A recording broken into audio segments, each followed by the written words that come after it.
UC, the Pyramid That Thinks project, created by Ammar Adnan Obeid, UC, which stands for Universal Congress, is a vast philosophical, architectural, cinematic, digital, and social concept. At its center stands the Universal Congress Pyramid, or UCP, a pyramid imagined not as a monument of power, not as a tourist spectacle, and not as a decorative symbol borrowed from ancient history, but as a living structure for human thinking. It is a project that asks whether humanity can invent a new kind of space for solving its problems, a space where thought is structured, responsibility is shared, and intelligence is not reduced to data, politics, money, speed, or personal opinion. The project exists in several forms at once. It can be read as the foundation for a feature film. It can be developed as a simulation game. It can be translated into a metaverse environment. It can be studied as an architectural and philosophical proposal for a real building. It also contains a mechanical vision called UCPM, the Universal Congress Pyramid Mechanism, which imagines the pyramid as a structure capable of rotating almost imperceptibly across 2,444 years. This means that UC is not only a fictional universe, and it is not only a technical invention. It is a layered project, story, system, platform, myth, machine, architecture, and philosophical statement at the same time. The maker of the project, Ammar Adnan Obeid, is not only presenting a design for a pyramid, he is presenting a question to people. What if the central failure of humanity is not that we lack intelligence, but that our intelligence is scattered, unstructured, emotional in the wrong places, cold in the wrong places, and divided into institutions that rarely understand one another? What if the real crisis is not one isolated problem, but the way problems connect while human thinking remains separated? Climate, disease, war, migration, food, artificial intelligence, poverty, education, culture, loneliness, ethics, and technology are usually treated as separate files, but in reality, they touch one another constantly. A failure in water becomes a health crisis. A health crisis becomes economic pressure. Economic pressure becomes political instability. Political instability becomes conflict. Conflict becomes migration. Migration becomes identity panic. Identity panic becomes propaganda. Propaganda becomes social fragmentation. Social fragmentation becomes a new disease of the human spirit. This is why UC begins with a radical but simple proposition. Humanity does not only need more answers, humanity needs a better room in which answers can be born. Not a parliament where people perform ideology, not a social media feed where outrage becomes entertainment, not a corporation where solutions must obey profit, not a university department where knowledge becomes too specialized to touch life directly. UC imagines a new kind of Congress, a Congress of minds, where different forms of intelligence are placed together under pressure inside rooms dedicated to real problems with consequences that cannot be ignored. The Universal Congress Pyramid is therefore designed as a structure of thinking. It contains 34 floors, 2,444 functional rooms, and 9,776 collaborators, based on the principle that each room hosts 4 minds working together on one specific problem. The four minds do not represent decoration or symbolic numerology only. They represent a method. One mind analyzes, one mind imagines, one mind questions the ethical cost, one mind integrates the result into the larger system. The pyramid is built on the belief that no single kind of intelligence is enough. Logic without ethics can become violent. Ethics without structure can become powerless. Creativity without discipline can become chaos. Systemic thinking without human feeling can become machinery. This podcast is an invitation to enter UC not as a passive idea, but as a layered world. We will move through it as a concept, as a pyramid, as a mechanism, as a film, as a game, as a metaverse prototype, as a possible real building, and as a philosophical statement about what humanity may need next. The purpose is not to convince anyone that such a pyramid will immediately solve the world. That would be too naive. The deeper purpose is to understand why such a pyramid needs to be imagined at all.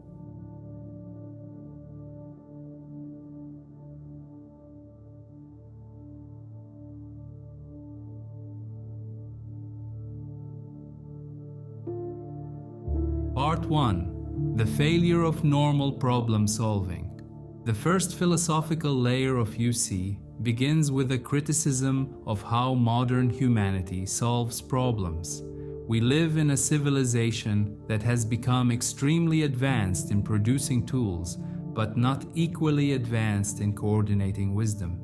We have satellites above the earth, algorithms inside our pockets, hospitals filled with machines, universities filled with experts, governments filled with departments, and financial systems moving faster than human emotion can understand. Yet the world often feels less integrated, not more. The more specialized knowledge becomes, the harder it becomes to connect. Each field becomes precise inside its own language, but helpless in front of the whole. A climate scientist may understand atmospheric models, but may not understand the political fear of a worker losing his job in an oil-dependent region. An economist may understand growth, but may not understand cultural humiliation. A doctor may understand disease, but may not understand loneliness as a social architecture. A technologist may understand scale, but may not understand dignity. A spiritual leader may understand meaning, but may not understand infrastructure. An artist may understand pain, but may not understand policy. A politician may understand influence, but may not understand truth. UC begins from the idea that every serious problem requires several forms of intelligence to remain in the same space long enough to become uncomfortable with one another.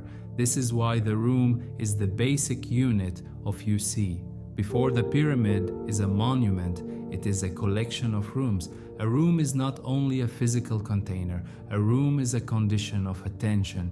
When people enter a room, they accept a boundary. They accept that something must be faced. In ordinary life, we escape from complexity by scrolling away, changing the topic, blaming another group, or hiding behind speed.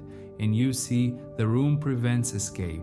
It says, here is one problem, here are four minds, here is limited time, here are imperfect choices, here are consequences. Now think, this is a very different philosophy from the culture of instant answers. UC does not believe that intelligence should always be fast. Some problems require slowness, contradiction, silence, revision, and confrontation. The world often rewards the person who speaks first, speaks loudest, or simplifies most aggressively.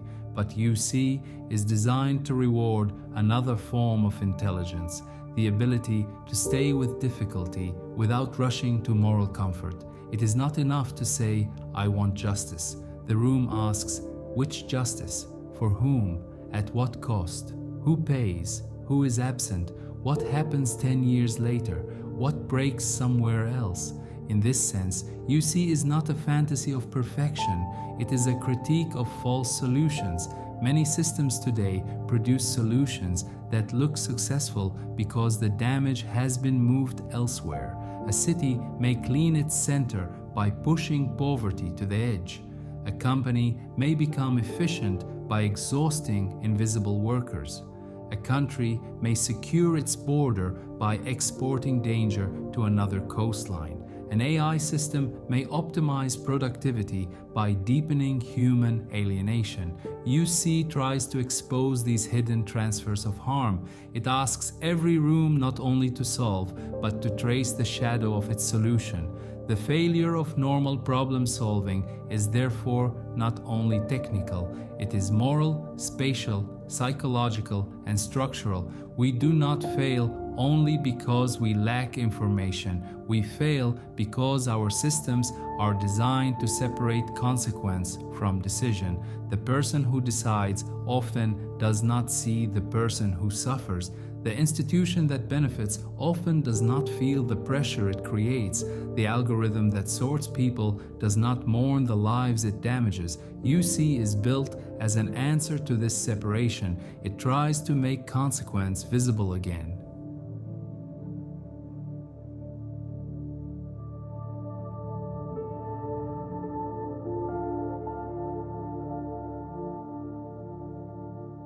Part 2. The Pyramid. The pyramid form is central to the project because it carries both ancient weight and future possibility. A pyramid is one of the most recognizable architectural forms in human history. It suggests endurance, hierarchy, mystery, death, power, astronomy, labor, and memory. But UC does not use the pyramid only as an aesthetic reference. It transforms the pyramid into a functional diagram of human problem solving. The base is wide because material problems are numerous, urgent, heavy, and dense. The higher levels narrow because abstraction requires concentration, integration, and oversight. At the lower floors, the pyramid deals with direct survival, climate, environment, health, water, food, energy, disease, housing, and infrastructure. These are problems that enter the body before they enter philosophy. A person without water does not need a theory of civilization first. A child breathing polluted air does not need a metaphysical explanation of industrial history. A city facing flood, hunger, or epidemic cannot survive on beautiful language. The base of the pyramid therefore carries urgency. It is crowded, active, operational, and physically intense. It represents the fact that every civilization rests on material conditions. As the pyramid rises, the problems become more systemic. Infrastructure leads into technology.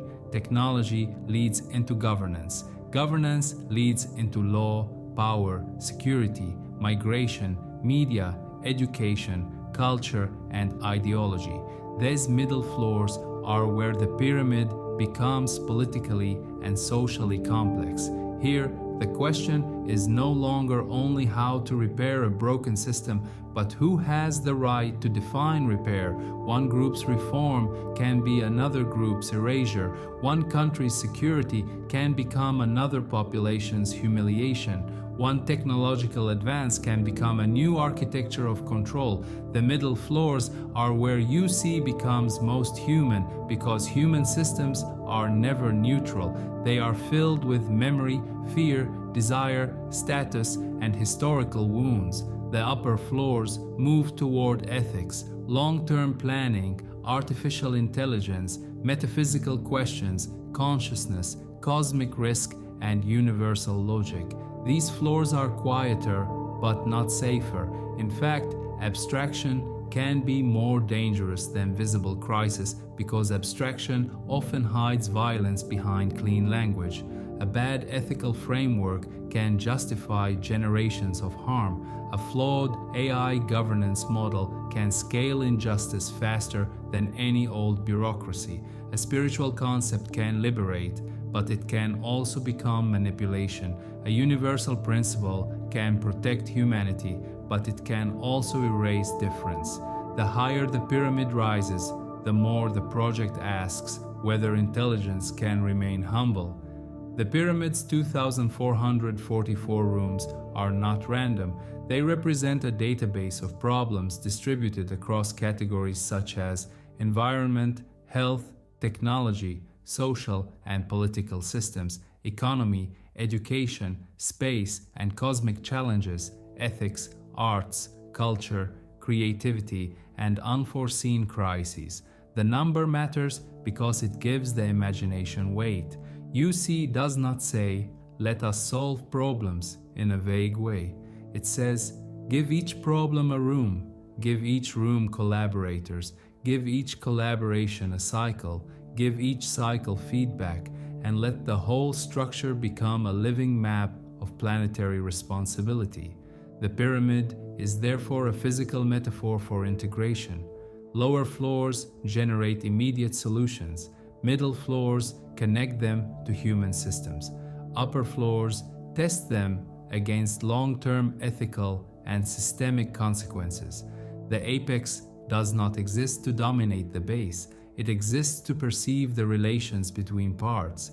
This is one of the most important philosophical ideas in UCP. A system becomes dangerous when its top forgets the suffering of its base, but it also becomes chaotic when the base has no integrative vision. The pyramid tries to hold both truths at once.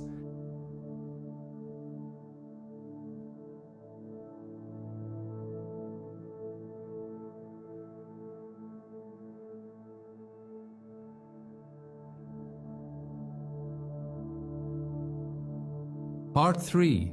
The 34th floor. Observatory. The 34th floor is the head room, the private observatory at the apex of the Universal Congress Pyramid. It should not be understood as a throne room because the word throne would corrupt the function of the space. It is also not a control room in the crude sense because control suggests domination. The observatory is better understood as a space of perception, synthesis, mentorship, ethical arbitration, and long-range reflection. The person who occupies this room is not important because of a personal name inside the podcast.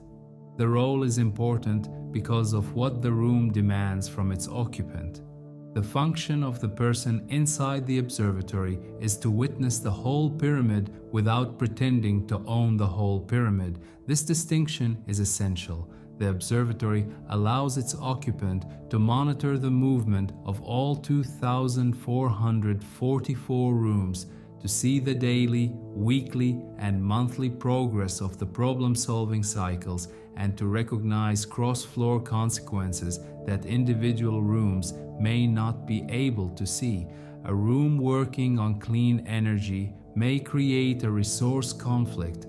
A room working on public health may raise privacy issues. A room working on migration may affect labor systems, cultural identity, and border politics. The observatory exists to detect these relationships. But the observatory also creates a philosophical danger. Any place that sees the whole can begin to believe that it understands the whole. This is one of the deepest tensions in UC. Oversight can become arrogance. Reflection can become distance. Mentorship can become interference. Ethical guidance can become hidden authority. The 34th floor must therefore be designed not only as a place of power, but as a place where power is constantly made visible to itself. Its architecture must remind the occupant that seeing from above is not the same as understanding from within. This is why the observatory should feel both magnificent and lonely. It has panoramic views, telescopic interfaces, cosmic alignments, monitoring systems, reflective surfaces, and dynamic data flows. But it also carries silence. It is separated from the density of the lower floors. The person inside can see thousands of minds working below, but cannot fully become them. This distance is not a luxury, it is a burden. The observatory dramatizes the ethical problem of leadership in any large system. How can one guide without replacing the agency of others? How can one correct without humiliating? How can one intervene without becoming the center of everything? The observatory is also where UC becomes self-critical. If the pyramid claims to solve human problems, then the top of the pyramid must be the first place where the pyramid questions itself. It must ask whether the system is becoming too rigid, whether AI is gaining too much interpretive authority, whether participants are becoming symbolic workers rather than real collaborators, whether the problem database reflects global diversity or the bias of its maker, and whether the architecture of the pyramid unconsciously repeats the hierarchy it tries to transcend. In the strongest version of UC, the 34th floor is not the place where answers are imposed. It is the place where responsibility becomes almost unbearable. It is where the system's ambition meets its humility. The observatory does not say, "I know everything." It says, "I must keep watching because any solution can become another form of blindness."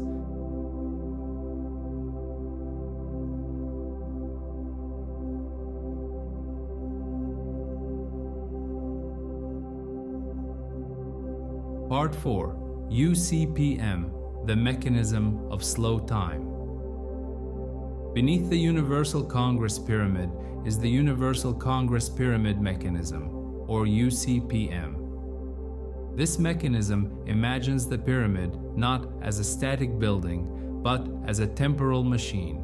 Its purpose is to rotate the entire structure extremely slowly, a full 360-degree rotation over 2,444 years, with each face of the pyramid turning 90 degrees every 611 years.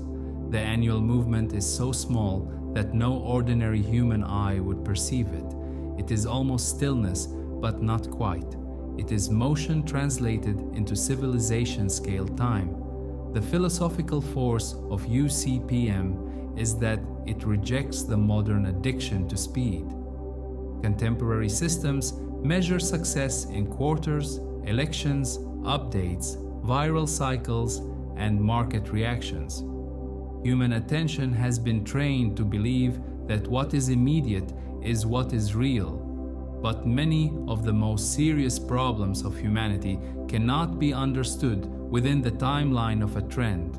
Climate transformation, cultural trauma, language extinction, institutional decay, technological dependency, moral collapse, and spiritual confusion unfold across generations.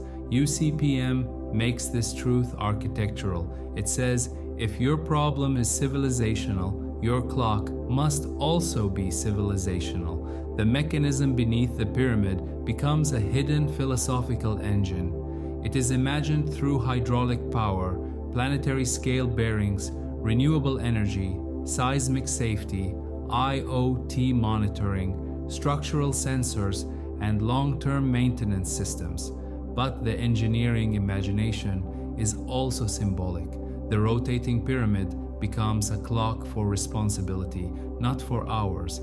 Each face of the pyramid, turning across centuries, suggests that humanity must periodically reorient itself.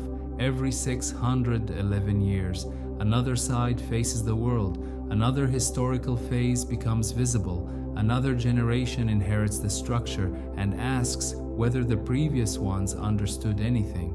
This idea is important because it removes UC from the shallow fantasy of immediate salvation. The pyramid is not built for one founder, one government, one generation, or one technological era. Its mechanism implies that the project belongs to time more than to ego. Anyone who enters the UCP must understand that they are temporary inside a system longer than themselves. This can create humility. A person may work in one room for 1 month, but the pyramid continues for centuries. A generation may define one phase, but the rotation continues after that generation disappears. UCPM also deepens the relationship between technology and meaning. Many machines in the modern world are built to accelerate extraction, production, surveillance, consumption, or military advantage. UCPM imagines a machine built to slow down human arrogance. Its movement is not spectacular, it does not entertain, it does not give instant feedback, it teaches patience through scale, it turns engineering into meditation. In this sense, the UCPM is one of the most poetic components of the whole project. It gives the pyramid a heartbeat too slow for one human life, but meaningful across civilization. It says that responsibility should not only be measured by what we solve today, but by what structures we leave behind for those who will inherit the consequences of our choices.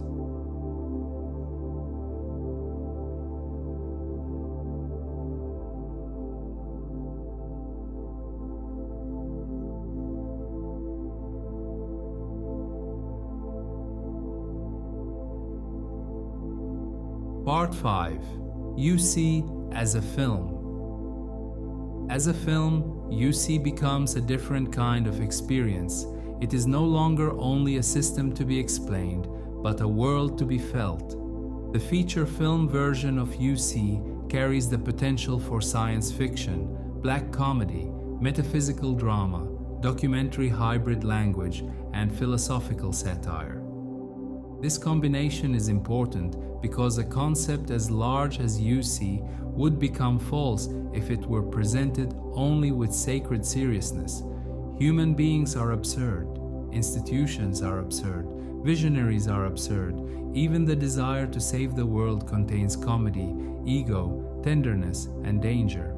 The film version can show the contradiction between infinite ambition and finite human weakness. A person can imagine a pyramid for solving 2,444 problems and still be irritated by a small personal inconvenience. A team can design ethical protocols for global justice and still fight over recognition, budget, authorship, or room temperature. A system can be built to prevent domination and still reproduce domination in subtle forms.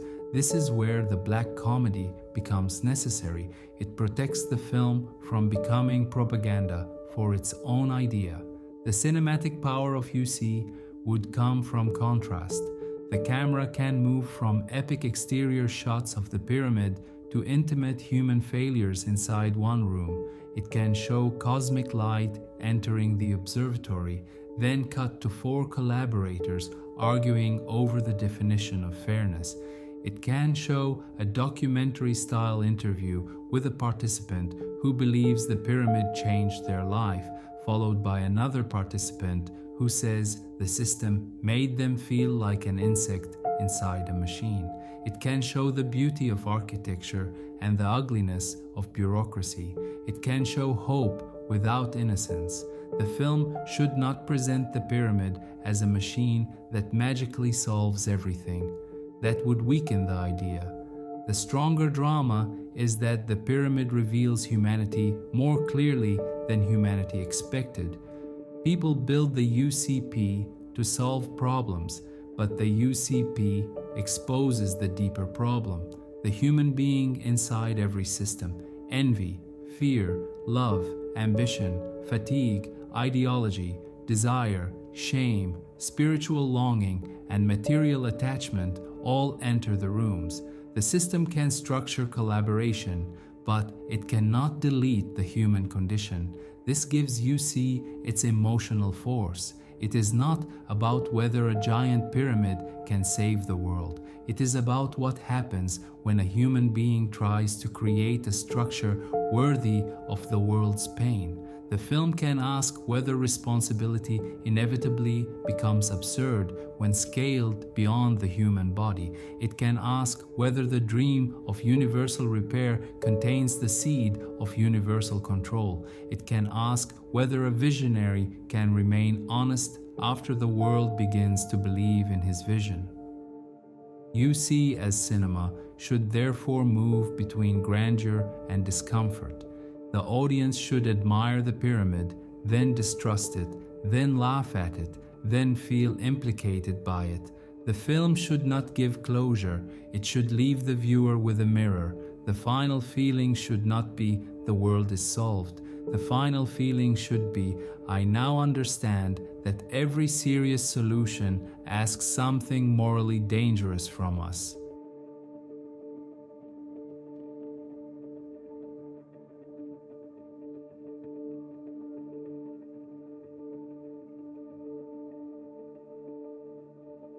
Part 6. UC as a game. The game version of UC is perhaps the most direct way for people to experience the core of the concept. In a film, the viewer watches others make decisions. In a game, the player becomes responsible for choice. This is why the UC game should not be designed as entertainment in the usual sense. It should be designed as a consequence simulator, where the pleasure does not come from domination, victory, or speed, but from feeling that one's thinking matters. The player enters the Congress not as a hero, soldier, king, or savior, but as one mind among four. This is philosophically significant. Most games inflate the player's importance by giving them control. UC gives importance by giving them responsibility. The player does not shoot, conquer, escape, or collect power. The player listens, argues, chooses, and lives with the result. That may sound simple, but it is psychologically deep because it challenges the fantasy that action is only physical. In UC, thinking becomes action. A sentence can change the room. A reason can change how others respond. A choice can reshape the simulated world. The game structure contains theory rooms and execution rooms. In the theory rooms, players face real-world dilemmas anchored in specific places: water in Cape Town, food in Turkana, healthcare in Bihar, housing in Hong Kong, internet access in Appalachia, conflict memory in Belfast, wealth inequality in Sao Paulo, technology access in Nairobi, migration across the Mediterranean, and cooperation through the model of the International Space Station. These are not abstract moral puzzles. They are grounded in locations, cultures, limits, histories, and trade-offs. Every room presents choices that are deliberately imperfect. This is the ethical strength of the design.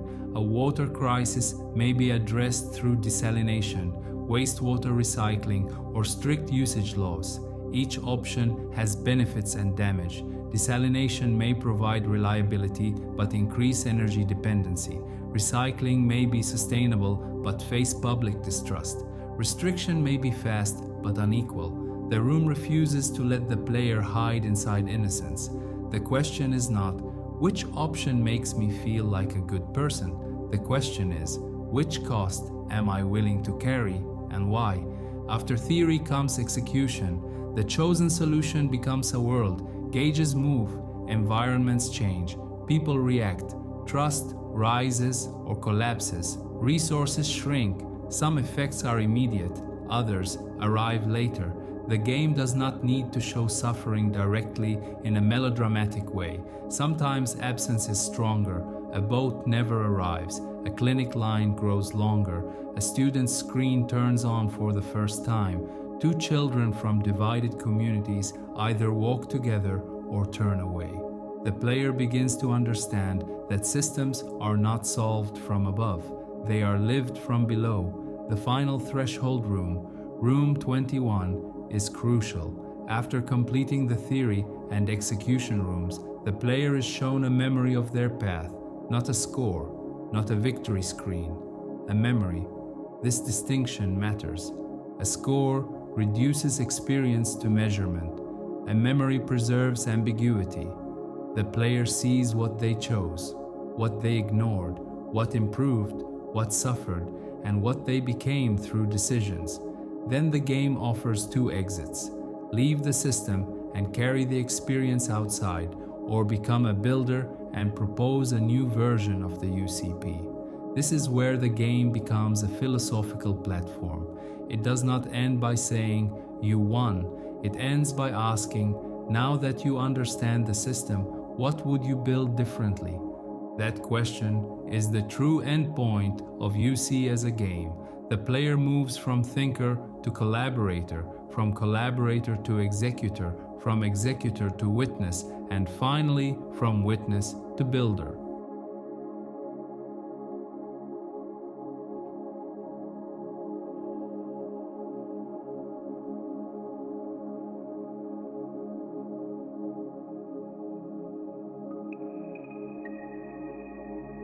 Part 7.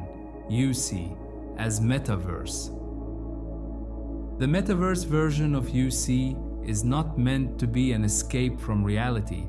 This point must be made clearly because the word Metaverse is often associated with fantasy, branding, avatars, social performance, and digital distraction. UC uses the Metaverse in a different way. It imagines immersive space as a serious environment for collective cognition. In this version, people do not enter a virtual world to forget real problems. They enter it to inhabit problems more fully. Inside a UC metaverse room, a problem becomes spatial. Participants are no longer looking at a flat document or a video call grid. They are standing around a living model of a situation. Data can become architecture. Consequences can become movement. Trade-offs can become visible tension in the room. A climate problem can surround participants as a changing landscape. A migration route can become a dark sea of moving lights. A budget conflict can become flowing energy that strengthens one area while draining another. A public health decision can change the density, sound, and pressure of the room. The philosophical importance of spatial thinking is that it forces the body to participate in thought. On a screen, a person can remain detached. In immersive space, distance, scale, and relation become felt. If one choice causes another part of the room to darken, the participant does not only understand consequence intellectually, they perceive it. UC uses this perception to create moral friction. It does not let the problem remain abstract. AI plays a central role in this environment, but its role must remain carefully limited. In UC, AI is a facilitator, not an authority. It can structure discussion, summarize positions, highlight blind spots, translate complex data, visualize consequences, and detect patterns across rooms, but it must not decide. This is one of the most important ethical principles of the project. The future danger is not only that AI will become powerful, the danger is that humans will use AI to escape the burden of judgment. UC refuses this escape. AI can make the situation clearer, but humans must remain responsible for the decision. The metaverse prototype can begin in a controlled way. One floor, 9 to 12 rooms, one domain, such as climate systems and ethical technology, 4 participants per room, a small number of users, a measurable research question. Do people collaborate differently in shared spatial presence than they do through screens? Does embodied data change the quality of dialogue? Does AI facilitation reduce domination by louder participants? Does spatial consequence create deeper reflection? This is why UC could matter to XR research and serious metaverse development. It gives VR a purpose beyond entertainment. It suggests that immersive technology may become valuable not because it looks impressive, but because it can change how humans think together. If UC works even in one room, it proves that spatial presence can become a tool for responsibility.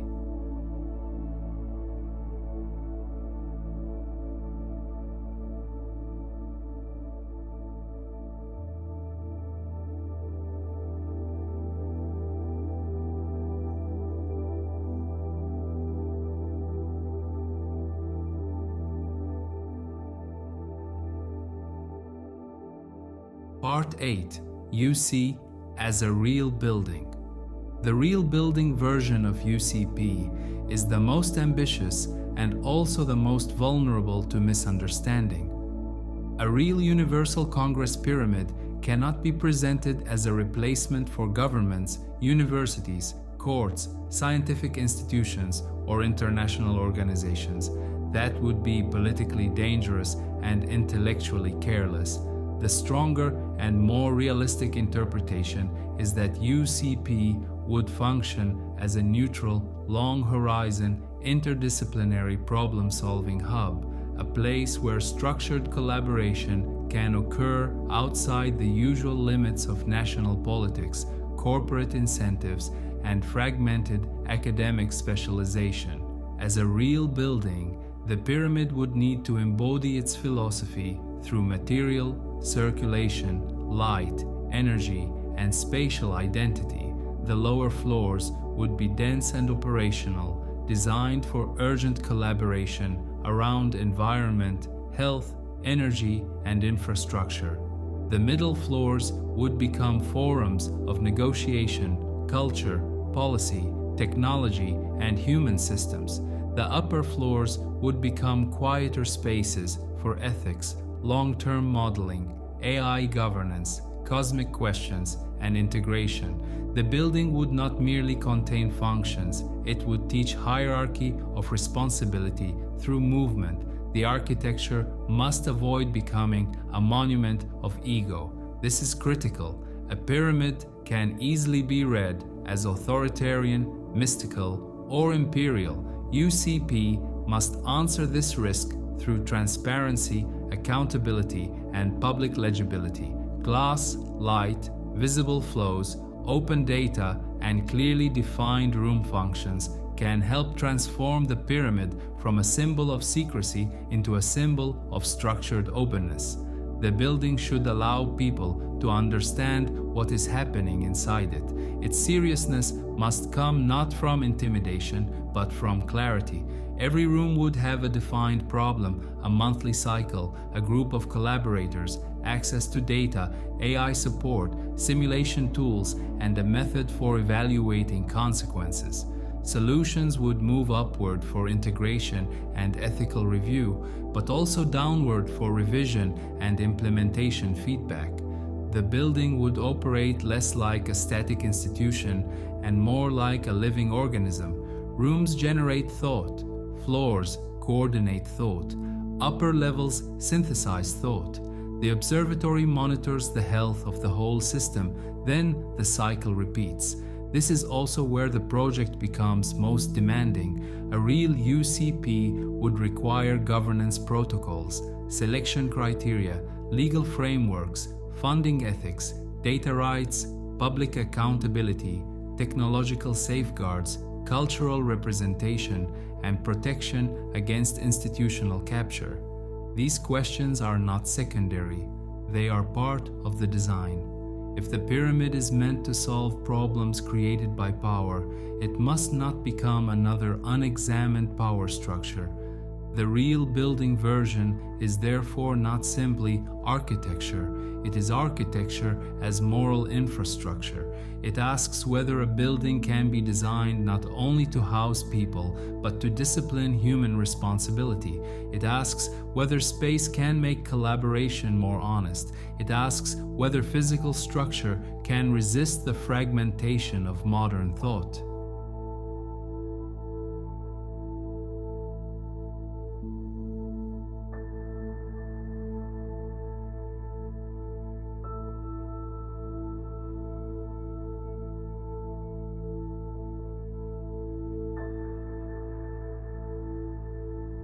Part 9. BC, AC, UC, NC.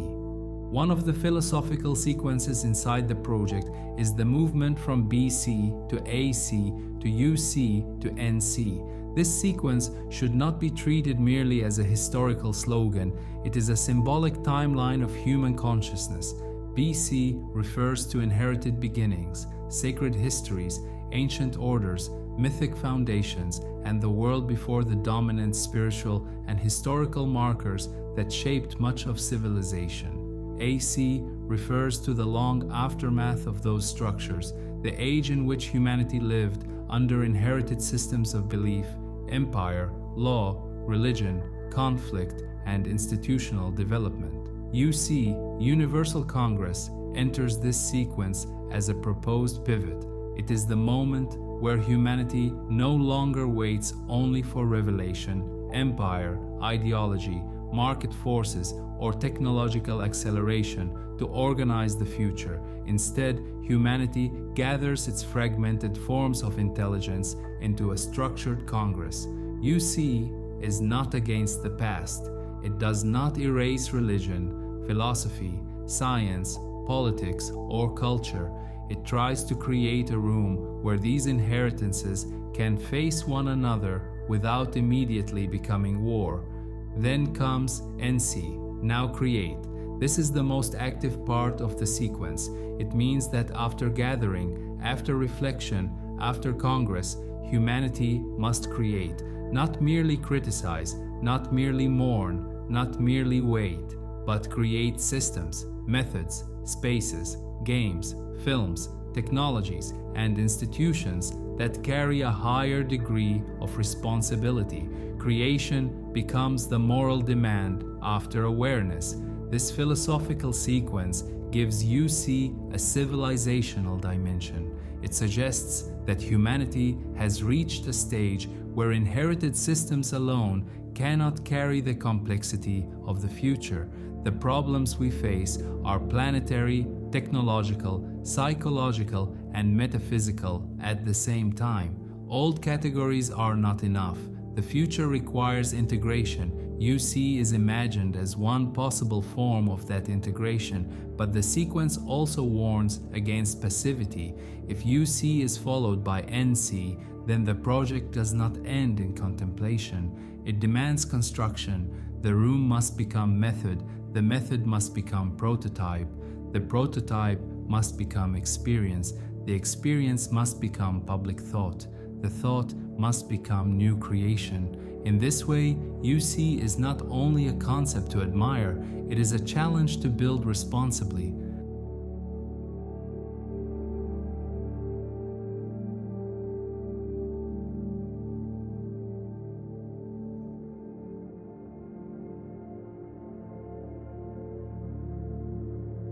Part 10. The Central Contradiction. The deepest strength of UC is that it contains its own contradiction. It wants to solve problems, but it knows that solutions create consequences. It wants to organize intelligence, but it knows that organization can become control. It wants to use AI, but it knows that AI can become authority. It wants to build a pyramid, but it knows that pyramids carry historical associations with hierarchy, power, labor, and domination. It wants an observatory, but it knows that observation from above can become arrogance. It wants universality, but it must avoid erasing difference. This contradiction should not be hidden. It should be placed at the center of the project. Any serious listener will ask difficult questions. Who defines the 2,444 problems? Who chooses the 9,776 collaborators? Who audits the AI? Who decides whether one ethical framework is better than another? Who prevents the pyramid from becoming a symbolic empire of its own creator? Who protects those outside the room? Who watches the watcher in the observatory? These questions are not enemies of UC. They are proof that UC is alive. A weak project avoids critique. A strong project designs rooms for critique. The Universal Congress Pyramid must include within itself the possibility of questioning the Universal Congress Pyramid. It must have mechanisms for auditing power, revising categories, challenging authorship, exposing bias, and preventing spiritual or technological ego from hiding behind beautiful language. This is where UC becomes mature. It does not say, trust the system. It says, build a system that expects distrust and answers it structurally. In real life, many institutions fail because they depend on the goodness of individuals. UC should not depend on goodness alone. It should depend on transparent rules, rotating responsibility, ethical review, public memory, and visible consequences. The contradiction is also artistic. A film about UC must show the beauty and danger of the pyramid. A game about UC must let players feel both importance and discomfort. A metaverse version must create immersion without manipulation. A real building must inspire without becoming authoritarian. Every version of UC must carry the same warning. The desire to save the world can become dangerous if it does not remain self-critical. This is why the project should not be presented as a perfect answer. It should be presented as a serious attempt to create a better arena for imperfect answers. That is much stronger. Perfection is unbelievable. Structured imperfection is human.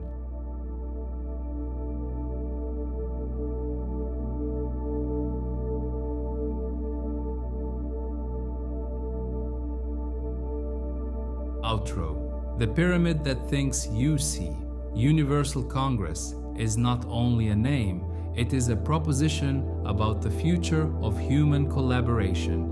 It asks whether humanity can create a new kind of space where problems are not simplified into slogans, where intelligence is not isolated inside disciplines, where AI supports but does not replace judgment, where architecture becomes a method of thought, and where consequence is made visible before it becomes irreversible. The Universal Congress Pyramid is the central body of this proposition.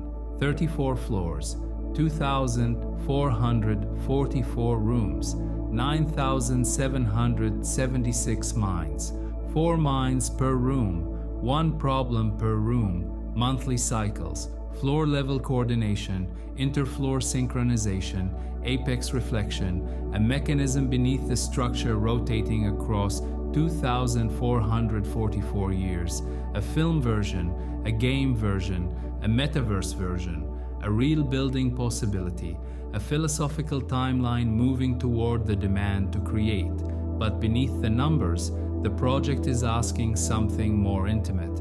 Can human beings sit together with difficulty without escaping into ego, ideology, speed, or domination? Can we disagree without destroying the room? Can we use technology without surrendering moral responsibility? Can we design systems that reveal their own failures? Can we create spaces where thinking becomes serious again? The pyramid is not the final answer. It is the question made architectural. It is a mirror for human ambition. It is a warning against false solutions. It is a machine of slow time. It is a game of consequence. It is a film about absurd responsibility. It is a metaverse for embodied thought. It is a building that may or may not one day stand physically, but already stands as a demand inside the imagination. And perhaps this is the most important point. UC does not need the world to believe immediately in the full pyramid. It needs the world to enter one room honestly. One room is enough to begin. One room where 4 minds face one real problem, make one imperfect choice, and accept that the consequence belongs to them. That is where Universal Congress begins.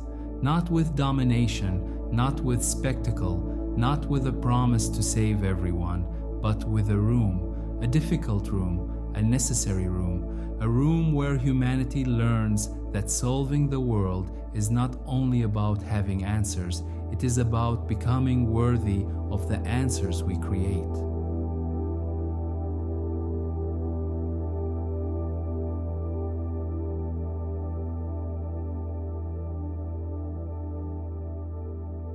UC, the scientific body of the Pyramid Solo Podcast, creator/inventor, Ammar Adnan Obeid.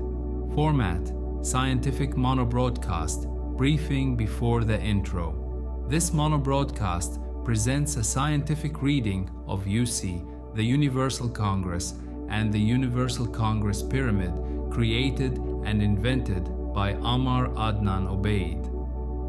It approaches the project through its documented UCP values, its architectural logic, its four-mind cognitive room model, its UCPM rotation mechanism, its data and sensor structure, and its expansion into game and metaverse formats.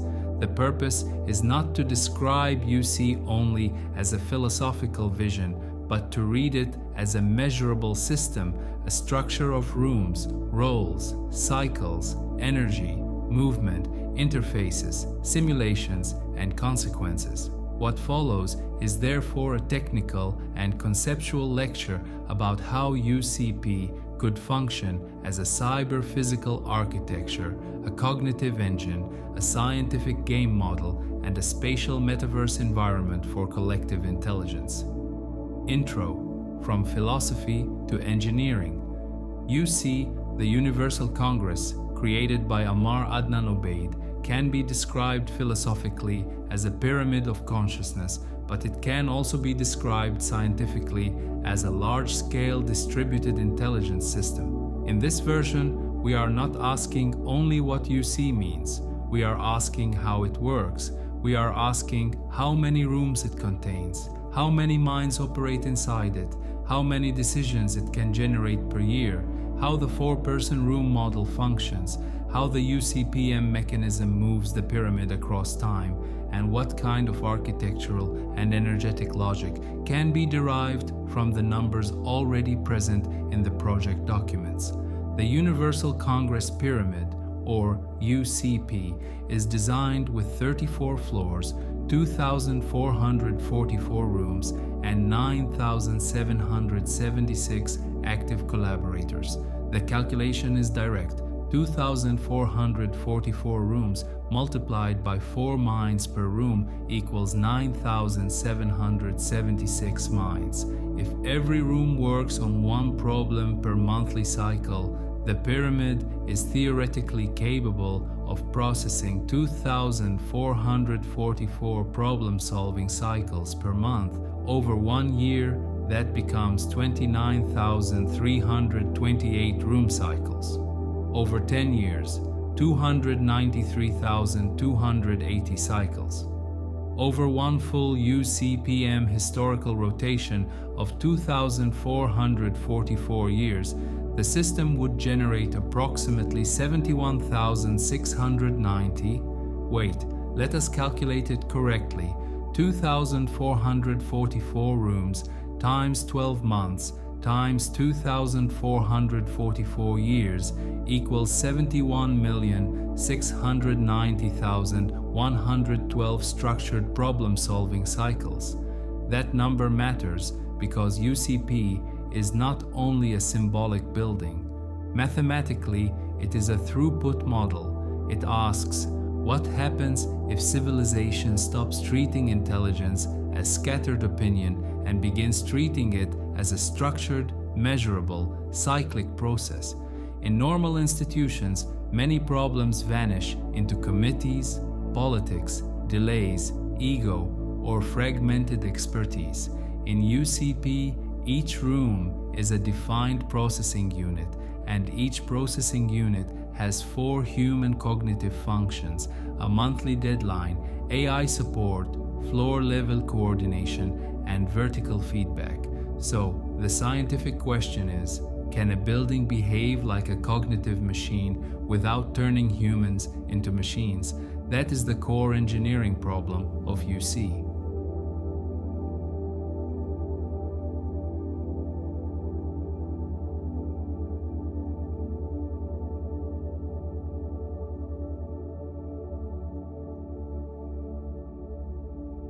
Part 1. The Four-Mind Model. Every UCP room contains 4 minds. This is not decorative. It is the smallest functional cell of the pyramid. In systems language, each room is a problem resolution unit, or PRU. In cognitive language, each PRU is a 4-part intelligence engine. The first role is the analytical mind. This person is responsible for data, measurement, evidence, modeling, probability, and factual constraint. The analytical mind asks, what do we know?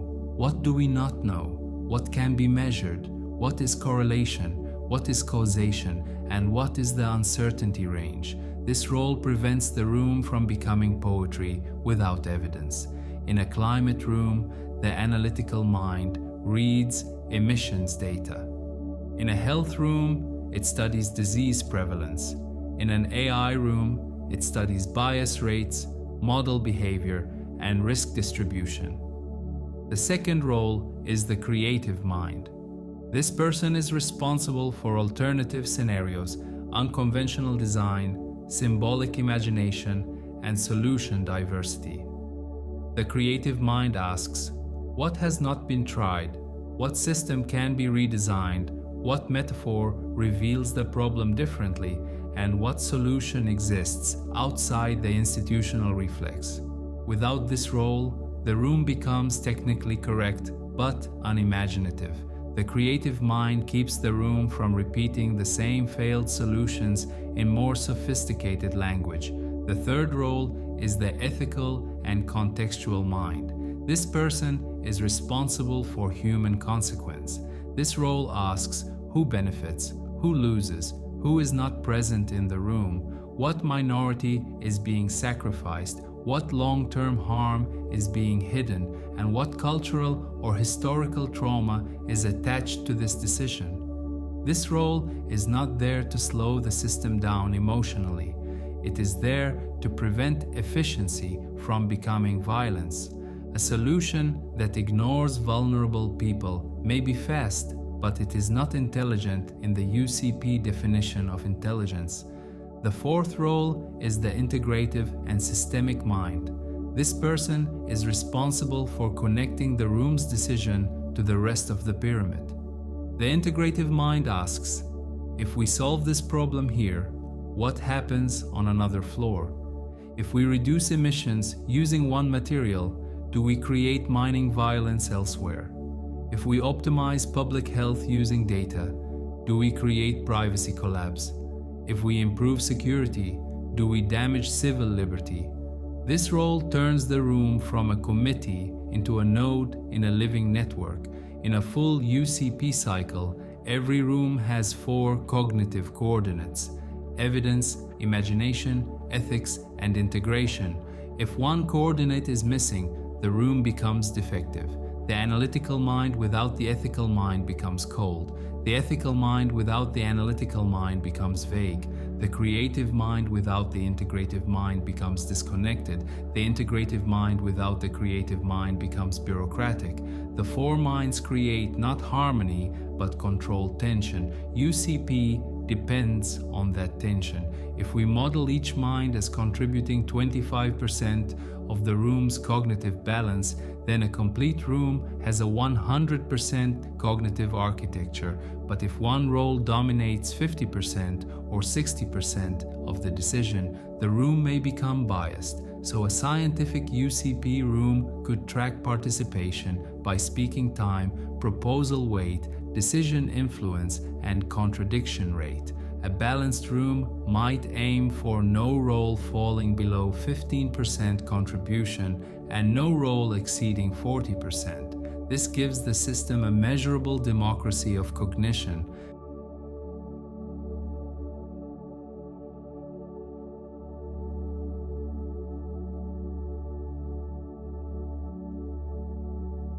Part 2. The monthly output engine. The UCP works in monthly cycles. 1 room, 1 problem, 4 minds, 1 cycle. If the full pyramid operates at capacity, then each month produces 2,444 structured outputs. These outputs are not final miracles. They are proposals, simulations, interventions, policy models, technical prototypes, ethical reviews, or problem maps. The yearly output is 29,328 room outputs. But the more interesting number is not only output volume, it is cross-interaction volume. If each room's solution must be checked against 10 related rooms, then 1 month produces 24,440 cross-room checks. In 1 year, That becomes 293,280 cross-room checks. If each solution is evaluated at room level, floor level, interfloor level, apex level, and implementation feedback level, that is 5 layers of evaluation per output, so the annual evaluation volume becomes 29,328 outputs times 5 layers, or 146,640 structured evaluations per year. This is where the UCP becomes a scientific system rather than a symbolic institution. It does not simply gather smart people. It creates a repeatable process: assignment, research, simulation, proposal, cross-check, ethical review, implementation feedback, and recalibration. The UCP dossier describes this as upward and downward flow. Lower floors provide actionable solutions, middle floors integrate interdependent systems, and upper floors oversee harmonization, ethical calibration, and long-term alignment. A normal think tank may produce reports. UCP produces cyclic, interconnected, measurable thought. The goal is not to create one perfect answer. The goal is to increase civilization's solution literacy, the ability to understand not only what a solution fixes, but what it risks damaging.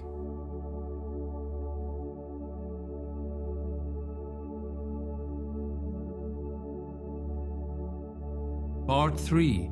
The architecture in numbers. The UCPM document gives a base width of 400 meters and a height of 450 meters. Using the geometry of a square pyramid, the external envelope volume can be estimated with the formula volume equals 1/3 times base area times height. The base area is 400 times 400 equals 160,000 square meters. Multiply by 450 meters and divide by 3. That gives an ideal geometric envelope of 24 million cubic meters. This is not the same as usable interior floor volume, because a real pyramid would contain structural cores, voids, atriums, shafts, mechanical layers, observatory spaces, and non-habitable tapering zones. But as an external geometric envelope, 24 million cubic meters gives a scale. Now calculate the slanted surface.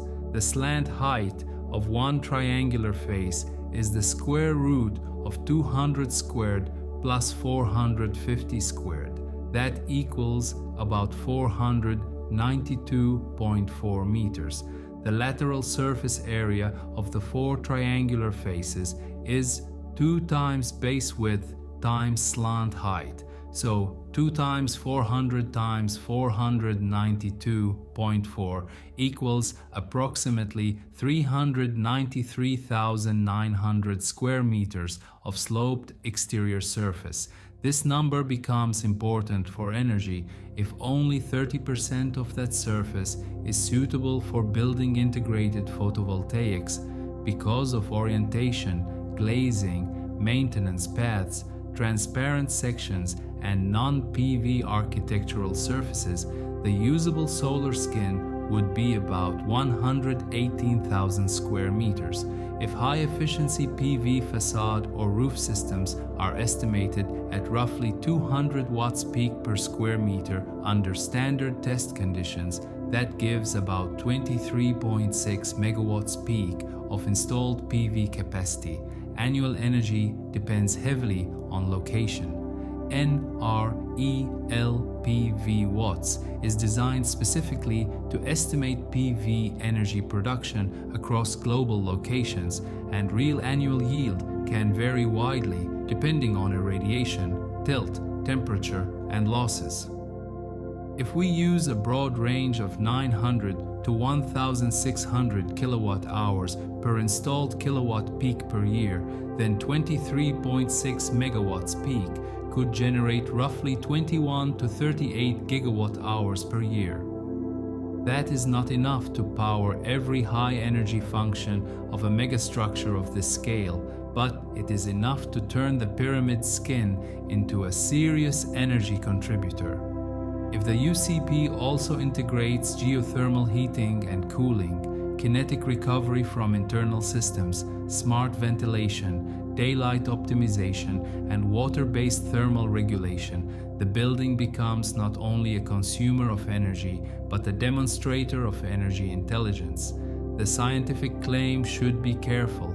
UCP would not magically power a city, but as an architectural energy organism, its surface, mass, ventilation, and data systems could make it a laboratory for large-scale sustainable building operation. The architectural floor area can also be approximated if 34 floors are distributed through a 450-meter tapering pyramid, and if each floor's usable area decreases linearly with height, the total theoretical floor plate sum is on the order of 1.8 million square meters. Divided across 2,444 rooms, that gives a rough average of 740 square meters per room before subtracting circulation, structure, mechanical systems, public voids, elevators, stair cores, gardens, atria, and observation systems. After subtracting 40 to 50% for non-room functions, the average operational room might still be in the range of 350 to 450 square meters. That is large enough for 4 collaborators, AI visualization walls, simulation tables, data interfaces, and small prototype equipment. The point is not that every room is identical. The point is that the pyramid scale makes the room physically serious. A UCP room is not a meeting room. It is a laboratory of cognition.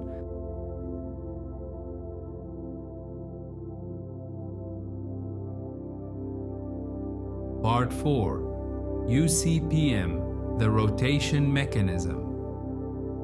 The UCPM mechanism is one of the strongest scientific symbolic components of the project.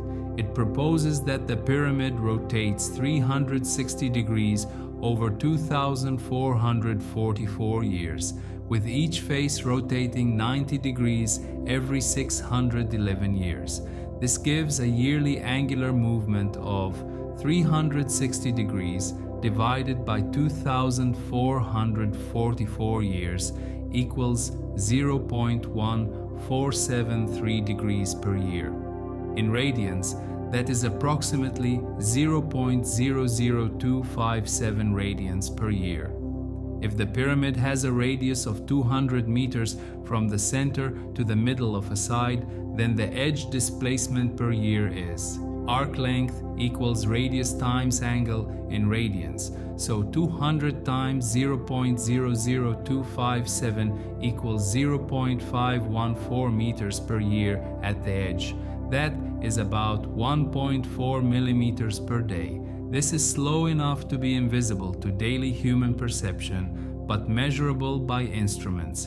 Now convert the full rotation into angular velocity. One full rotation is 2 pi radians over 2,444 years. In seconds, 2,444 years is roughly 77.1 billion seconds. So angular velocity is about 8.15 times 10 to the 11th power radians per second. That is extremely slow. At this speed, the kinetic energy of the minus rotating pyramid is not the dominant engineering problem. The real problem is friction management, bearing stress, structural stability, seismic isolation, thermal expansion, and long-term maintenance. The UCPM dossier estimates pyramid mass at 2.8 times 10 to the 7th power tons, or 28 billion kilograms, and gives a hydraulic pressure figure of 1,200 megapascals, with 4 independent redundant engine quadrants and bearing stress around 35 megapascals. If we approximate the pyramid's rotational inertia using a simplified square mass model, the moment of inertia can be estimated around 7.5 times 10 to the 14th power kilograms meters squared, but because angular velocity is only around 8.15 times 10 to the 11th power radians per second, the rotational kinetic energy is extremely small, minus only microjoule scale in the idealized model. That sounds surprising, but it is correct. Moving slowly does not require large kinetic energy. It requires overcoming friction and maintaining alignment under immense load. So UCPM is not like spinning a machine fast. It is like moving a mountain by less than 2 millimeters per day with perfect control for centuries. The engineering concept is therefore closer to ultra-slow structural indexing than ordinary rotation. The hydraulic system would act as a time engine, pistons, bearings, locks, sensors, and AI predictive maintenance coordinating to preserve motion without visible drama. Scientifically, UCPM adds 3 functions. First, orientation. The pyramid can gradually realign its faces to sun, wind, environmental exposure, and symbolic direction. Second, maintenance intelligence. Because the structure moves, it must constantly sense stress, pressure, tilt, and micro-deformation. Third, time measurement. The building becomes a civilizational clock, making 611-year phases and 2,444-year cycles measurable through architecture.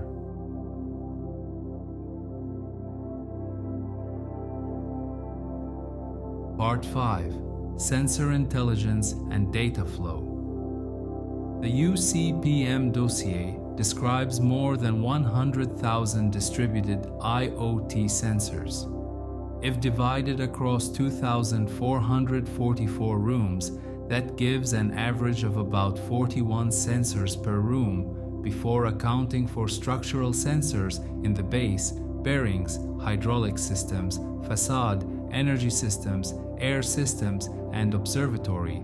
A realistic distribution might assign 20 to 30 sensors per room and reserve tens of thousands for structure and infrastructure. Each room would monitor environmental conditions, occupancy, air quality, temperature, humidity, energy use, acoustic behavior, screen interaction, data usage, and possibly collaboration metrics. At building scale, the sensor network would monitor hydraulic pressure, bearing load, vibration, seismic response, solar production, water movement, thermal gradients, facade performance, and structural creep.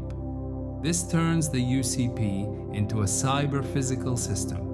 A normal building is occupied, UCP is read. Every floor becomes a data layer. Every room becomes an experimental cell. Every cycle becomes part of a longitudinal archive. Over 1 year, 2,444 rooms working monthly generate 29,328 project records.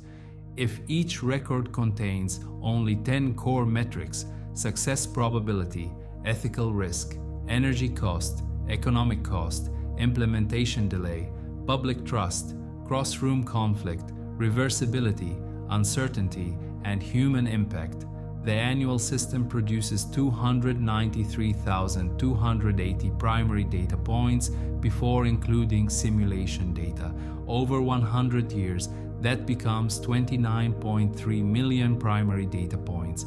This is the scientific value of UCP, not one result, but a structured archive of how humanity thinks, fails, corrects, and learns.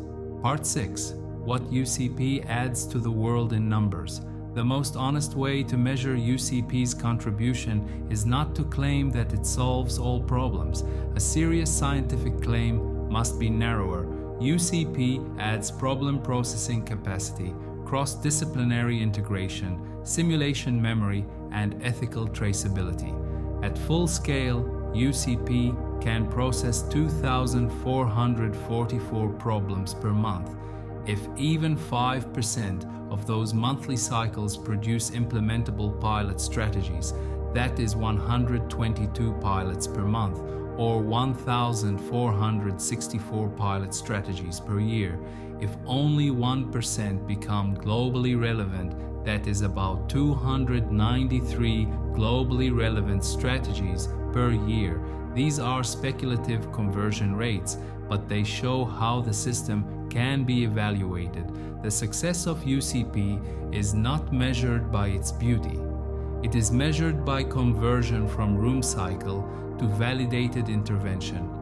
For energy, if the PV skin produces 21 to 38 gigawatt hours per year, and if advanced building optimization reduces internal consumption by 15% compared to a conventional megastructure, then UCP becomes a living testbed for energy-positive subsystems, even if the whole structure remains grid-connected. NREL-PV watts supports location-specific estimation of PV production, while the IEA identifies solar PV as a major established renewable technology. For collaboration, the four-mind model can be measured through cognitive balance. A room can be scored by participation symmetry, evidence quality, ethical coverage, scenario diversity, integration depth, contradiction resolution, and decision reversibility. This allows UCP to produce not only solutions, but research into collaboration itself. For architecture, UCP transforms 1.8 million square meters of theoretical floor capacity into a vertical research civilization. For time, UCPM transforms 2,444 years into a measurable rotation cycle. For data, 100,000 sensors transform the building into a long-term observatory. For society, 9,776 collaborators transform expertise from isolated specialization into structured cognitive ecology.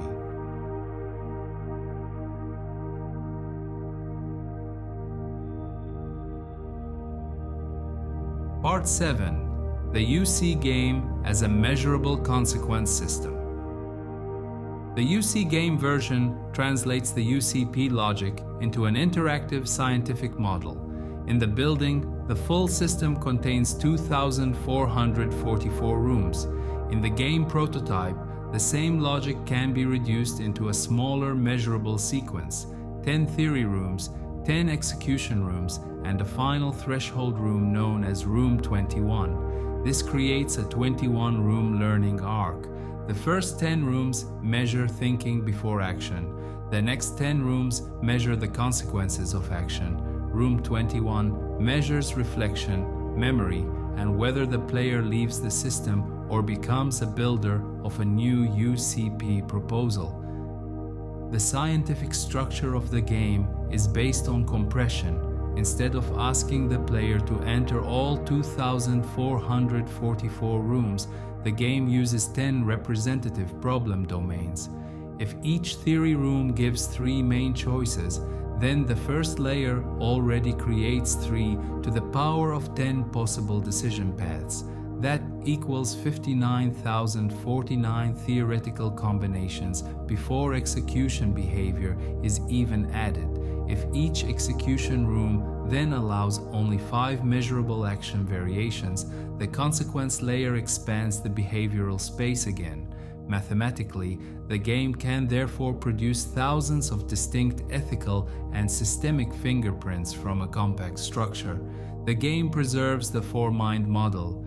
Each room is still built around 4 cognitive positions: analytical, creative, ethical contextual, and integrative systemic. In multiplayer mode, 4 human players can occupy those functions. In single-player mode, the player can be accompanied by 3 AI collaborators that simulate the missing roles. The room can therefore measure participation balance.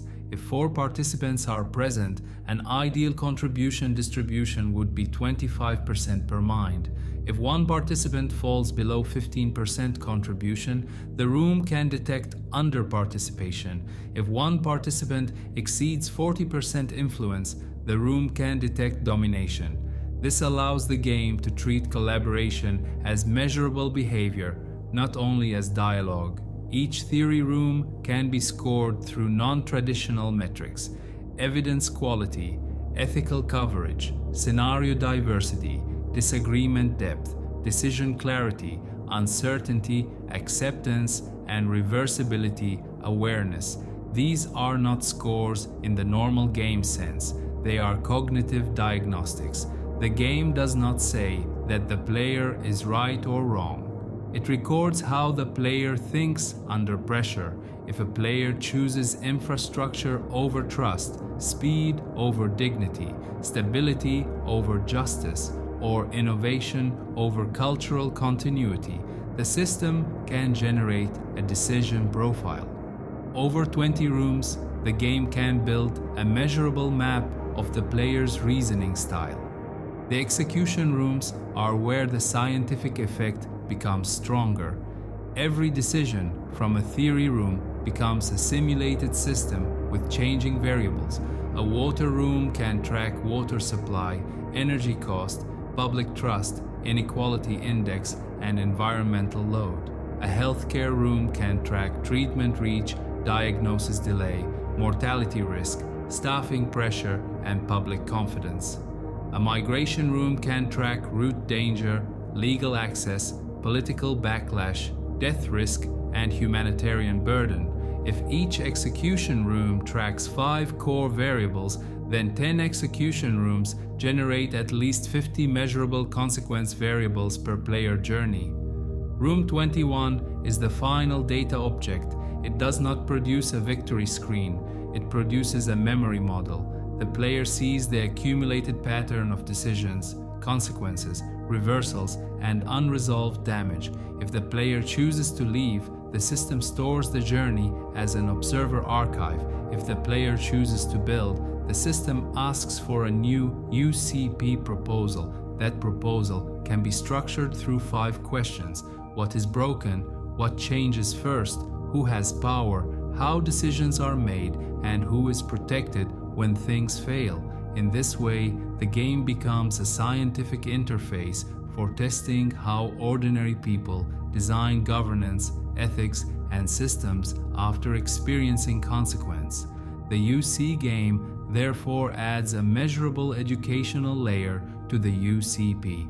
It converts the pyramid from an architectural system into a playable laboratory of decision making. It can generate data on how people argue, compromise, dominate, hesitate, sacrifice, and learn. If 10,000 players complete the 21-room arc and each journey produces 50 core consequence variables plus 20 decision records, the game produces roughly 700,000 structured data points. If 100,000 players complete it, that becomes 7 million structured data points about human reasoning under systemic pressure.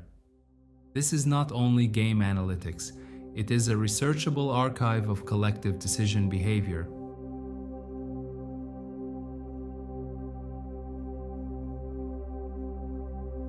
Part 8. The UC Metaverse as a spatial collaboration engine. The UC Metaverse version translates the UCP from physical architecture into immersive spatial cognition. The full UCP contains 34 floors and 2,444 rooms, but the metaverse prototype can begin with 1 active floor and 9 to 12 active rooms. With 4 participants per room, this produces a controlled prototype population of 36 to 48 active users in one life cycle. This is small enough to be buildable and measurable, but large enough to test whether embodied spatial presence changes collective problem solving. In a standard screen-based meeting, participants share speech, documents, and images. In the UC Metaverse model, participants share space, scale, orientation, and consequence. A problem is not only shown as text, it becomes an environment. A climate problem can become a shifting atmospheric model. A migration problem can become a moving route system. A public health problem can become a pressure map of clinics, patients, distance, and delay. A budget problem can become visible resource flow. The scientific hypothesis is that spatialized data may improve comprehension because the body can perceive relationships that a flat screen hides. A metaverse UCP room can measure several layers of behavior. First, it can measure voice distribution, who speaks, how often, and for how long. Second, it can measure spatial behavior, who moves toward the data, who avoids the consequence zone, who stays near the center, and who remains passive at the edge. Third, it can measure interaction behavior, which participant manipulates models, opens data layers, challenges assumptions, or requests ethical simulation. Fourth, it can measure group convergence, how long the room takes to reach a decision, how many contradictions are raised, and whether minority concerns are integrated before closure. If a prototype uses 12 rooms with 4 participants each, then every cycle contains 48 human cognitive agents. If each room runs a 60-minute session and the system records 20 core behavioral metrics per participant, then one prototype session generates 960 participant-level measurements. If the room also records 20 system-level metrics, such as decision time, conflict density, data layer usage, ethical warnings, and solution reversibility, then 12 rooms generate another 240 room-level measurements. One full prototype cycle can therefore produce approximately 1,200 structured measurements without counting speech transcripts, gesture data, or simulation logs. AI in the UC metaverse remains a facilitator, not a ruler. Its measurable functions are moderation, complexity translation, consequence visualization, participation balancing, and cross-room pattern detection. If one participant dominates more than 40% of the speaking time, the AI can rebalance the room. If the ethical contextual role is underrepresented below 15% of total contribution, the AI can introduce a human impact prompt. If a solution creates a conflict with another room's problem domain, the AI can flag a cross-room dependency. In mathematical terms, AI is not the decision function, it is the correction function. The metaverse version also creates a new scientific layer, embodied consequence. On a screen, a user may read that a policy increases inequality by 12% and remain emotionally detached. In immersive space, that same 12% can become a visible darkening of one district, a longer walking distance for one population, a shrinking clinic radius, or a rising heat map. The number remains the number, but the body perceives it differently. This gives UCP a researchable question. Does embodied visualization increase ethical retention, systems memory, and collaborative accountability? The prototype can be evaluated through comparative experiments. Group A solves the same problem through a normal video meeting. Group B solves it inside the UC metaverse room. Both groups receive the same data, the same time limit, and the same four-mind structure. The measurable comparison can include decision quality, recall after 24 hours, number of trade-offs identified, participation balance, ethical coverage, and willingness to revise after consequence simulation. If Group B identifies more cross-system effects or remembers more consequences after one day, then the metaverse version has measurable cognitive value beyond visual spectacle. The UC metaverse therefore functions as a spatial laboratory for group intelligence. It does not replace the physical UCP, and it does not need to activate all 2,444 rooms immediately.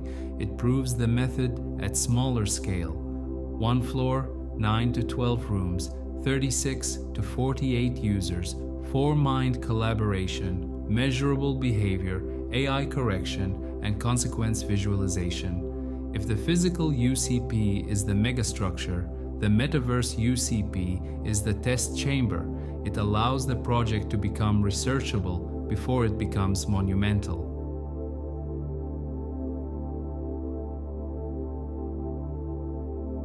Outro: the scientific definition of UC. Scientifically, UC can be defined as a multi-floor, multi-agent, cyber-physical problem-solving architecture. It combines 4-person cognitive cells, monthly problem cycles, AI-assisted simulation, vertical integration, ethical review, and a rotating megastructure designed to measure time across 2,444 years. Its smallest unit is the room. Its cognitive unit is the 4-mind team. Its operational unit is the monthly cycle. Its architectural unit is the tapered floor. Its systemic unit is the vertical network. Its temporal unit is the 611-year phase rotation. Its total historical unit is the 2,444-year UCPM cycle. In symbolic language, UCP is a pyramid that thinks. In scientific language, it is a distributed intelligence engine with 2,444 parallel processing chambers and 9,776 human cognitive operators. Its purpose is not only to create solutions, but to make problem-solving measurable, visible, repeatable, ethical, and historically traceable. That is the real scientific ambition of the Universal Congress Pyramid, not to replace humanity's institutions overnight, not to pretend that architecture alone can save the world, but to prove that if intelligence is structured, if ethics is measurable, if consequence is visible, if AI remains a facilitator and not a ruler, and if time is treated not as speed, but as responsibility, then humanity can build a different kind of machine. A machine made of rooms, a machine made of minds, a machine made of numbers, sensors, cycles, and consequences, and above all, a machine that asks every generation the same scientific question: how much more intelligent can humanity become when it finally learns how to think together?